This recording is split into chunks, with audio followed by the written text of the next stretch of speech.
আজকে আমরা দেখব নবম শ্রেণী বাংলা প্রশ্ন, যেখানে দ্বিতীয় পর্যায়ক্রমিক মূল্যায়ন 2025-এর জন্য একটা প্রশ্ন।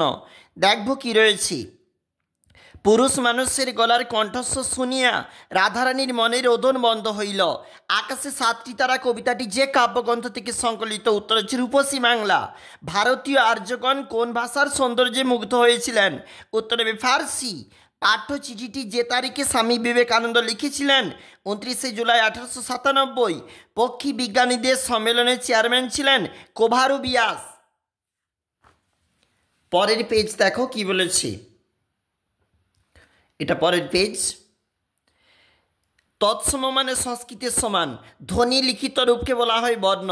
কবি একটি সমষ্টিবাচক বিশেষ্য পদ। নিচের প্রশ্নের উত্তর। রাধারানীর মায়ের পথ্যের জন্য কি করেছিল? বনফুলের মালা তুলে রথের মেলায় বিক্রি করতে গিয়েছিল। নরম ধানের গন্ধ, কলমির ঘ্রাণ। কলমি কি? উত্তর হবে শাক।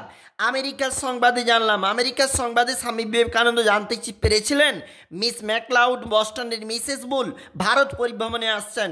বহু সাহিত্যিক উঠে পড়ে লেগেছেন হিন্দি থেকে আরবি ফার্সি তাড়িয়ে দেওয়ার জন্য। সিনিয়র আর্গাসের সিলভার ক্যাডিলে গাড়ি ছাড়া আর রয়েছে ব্যাংকার সিনিয়র গালদামেসের ওই গাড়িটা।